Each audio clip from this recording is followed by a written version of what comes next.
1961 एक ऐसा वक्त था जब कॉमिक इंडस्ट्री थोड़ा रफ टाइम से गुजर रही थी। सेंसरशिप बहुत हार्ड थी, क्रिएटिव फ्रीडम लिमिटेड थी, आर्टिस्ट जॉब छोड़ रहे थे और काफी लिमिटेड सुपर हीरोज ही सर्वाइव कर पा रहे थे। एंड इसी स्ट्रगलिंग टाइम से मार्वल कॉमिक्स भी सफर कर रही थी, जिससे उभरने के लिए स्टैन ली एंड स्टीव डिट्को ने अपनी एक लास्ट बट बेस्ट ट्राई दी, जो थी द फैंटास्टिक फोर, जो एक massive success and revolutionary product बना मार्वल कॉमिक्स के लिए। बट ऐसा क्यों? Why Fantastic Four are special?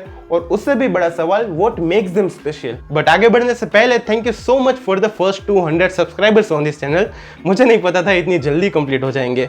So set करते हैं नेक्स्ट टारगेट, जो कि है 300 subscribers and you know the drill. तो नवंबर 1961 में फैंटास्टिक फोर का फर्स्ट इश्यू पब्लिश हुआ था, created by Stan Lee and Steve Ditko. और उस टाइम जितने भी सुपर हीरोज एग्जिस्ट करते थे वो एकदम flawless, perfect and no dent personality वाले थे, जिन्हें एक डिस्टेंट फिगर की फॉर्म में पोर्ट्रे किया जाता था। एंड बहुत ही कम बार इनकी पर्सनल लाइफ एंड इमोशन को कॉमिक की स्टोरी में इन्वॉल्व और प्रेजेंट किया जाता था। बट फैंटास्टिक फोर के साथ इस चीज को चेंज किया गया। Reed Richards, Susan Storm, Johnny Storm, Ben Grimm, इन सारे हीरोज में human flaws and natural behaviours को ऐड किया गया। जैसे कि रीड रिचर्ड्स काफी इंटेलिजेंट है, कैरिंग है, अच्छा लीडर है, पर उसके साथ ही साथ उसका साइंस ऑब्सेशन ऐसा है कि जिसका असर उसकी पर्सनल लाइफ पे भी होता है और कभी कभी इसके काफी डार्क कंसिक्वेंसेस भी होते हैं। फिर बात करें अगर सुजन स्टॉर्म की, तो वो पूरी टीम को यूनाइटेड रखती है, बट वो अपनी सुपर हीरो पर्सोना के बदले अपनी फैमिली को फर्स्ट प्रायोरिटी देती है, जो चीज एक हीरो के साथ अलाइन नहीं होती बट एक ह्यूमन के साथ परफेक्टली अलाइन होती है। फिर आता है जॉनी स्टॉर्म, जो एक इमेच्योर टीन है और उसे सिचुएशन की इतनी ज्यादा सीरियसनेस नहीं होती है, पर जैसे जैसे उसके ऊपर रिस्पॉन्सिबिलिटी आती है वो धीरे धीरे उतना ही मैच्योर बनता है। एंड एट लास्ट आता है बेन ग्रिम, जो रिप्रेजेंट करता है कि आपके साथ कितना भी बुरा हुआ हो, आपको उसके साथ मूव ऑन करना होता है और उसमें से आपको कुछ अच्छा करके दिखाना होता है।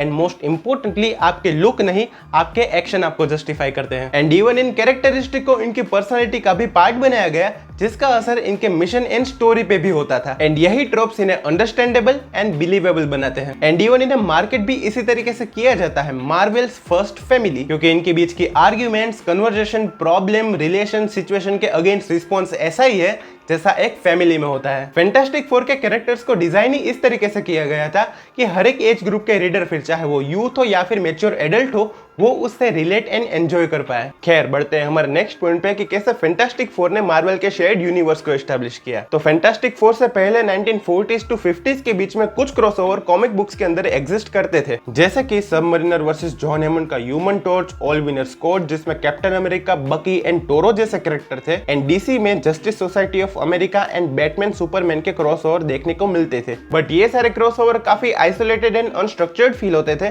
और ऐसा लगता था कि बस कैरेक्टर को कॉमिक के अंदर फिट करा जा रहा है। एंड इवन इन इवेंट्स के रिपरकशन इफेक्ट या फिर कॉन्सिक्वेंसेस को ग्रेटर यूनिवर्स में ना ही दिखाया जाता था, ना ही मेंशन किया जाता था। बट फैंटास्टिक फोर की कॉमिक से एक प्रॉपर प्लान के साथ इस चीज को अच्छे से दिखाया गया। शुरू में फैंटास्टिक फोर का crossover Spiderman, Hulk, नेमोर and Avenger जैसे हीरोज से हुआ।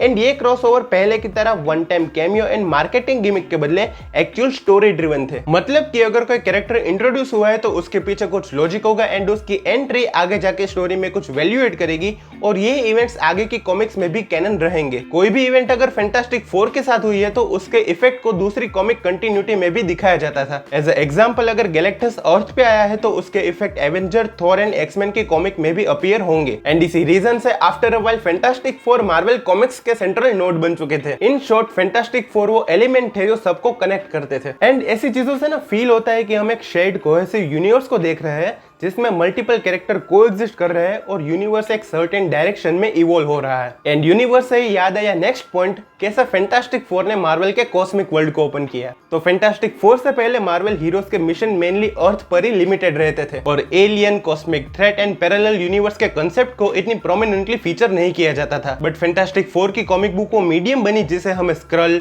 Watcher, Galactus, Silver Surfer, Annihilus जैसे एलियंस एंड नेगेटिव जोन जैसे रीजन का इंट्रोडक्शन मिला, जिसने कॉमिक बुक रीडर्स को दिखाया कि मार्वल का आउटर स्पेस कैसा है और कैसे वहां भी लाइफ एग्जिस्ट करती है। जैक कर्बी के इस कॉमिक क्रिएशन ने मार्वल के लिए मल्टीपल अपॉर्चुनिटीज को ओपन अप कर दिया था, क्योंकि उन्होंने सिर्फ एलियंस को ड्रॉ नहीं किया था बल्कि एक पूरी माइथोलॉजी को बनाया था। क्योंकि इसी बेस ने आगे जाके Kree Skrull war, Infinity Gauntlet और एनाइलस वॉर जैसी इवेंट्स को इंस्पायर किया। एंड सिर्फ कॉस्मिक कैरेक्टर ही नहीं बल्कि अर्थ के भी काफी सारे कैरेक्टर्स के लिए फैंटास्टिक फोर की कॉमिक्स एक लॉन्च पैड रही है, जैसे कि black panther, Inhumans, doctor Doom, Agatha Harkness and molecule man. ये कैरेक्टर्स पहले फैंटास्टिक फोर की कॉमिक्स में अपीयर हुए और बाद में अपनी सोलो सीरीज में अपीयर हुए। खैर, moving forward to our last but not least point, कैसे फैंटास्टिक फोर ने मार्वल को कैपेबल बनाया डीसी से कम्पीट करने के लिए। तो 1960 से पहले डीसी कॉमिक और इनके कैरेक्टर का ऑरा ही ऐसा था कि इनसे कम्पीट करना तो छोड़ ही दो, कोई इन्हें टच भी नहीं कर पाता था। बैटमैन, सुपरमैन, वंडर वुमन जैसे हीरोज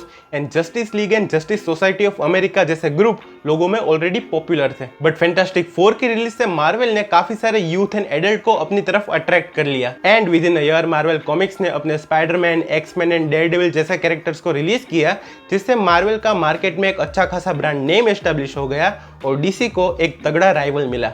तो एज अ फाइनल वर्डिक्ट, मेरे लिए fantastic four different yet interesting team है, जिनका मार्वल कॉमिक्स में काफी सारा कंट्रीब्यूशन रहा है और आज तक कॉमिक इंडस्ट्री में ये अपना इन्फ्लुएंस होल्ड करते हैं। एंड ओवर द टाइम ये मार्वल कॉमिक्स का काफी इंटीग्रेटेड पार्ट बन चुके हैं और कोई भी बिग इवेंट ले लो, फिर चाहे वो सीक्रेट वॉर्स हो, सिविल वॉर हो या फिर मार्वल ज़ॉम्बीज हो, ये चांडल चौकड़ी वहां प्रेजेंट रहती है। तो बस आज के लिए इतना ही। आई होप कि आपको ये वीडियो पसंद आया होगा।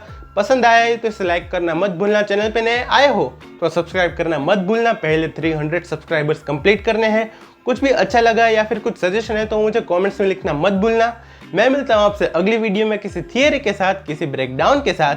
तब तक के लिए गुड बाय।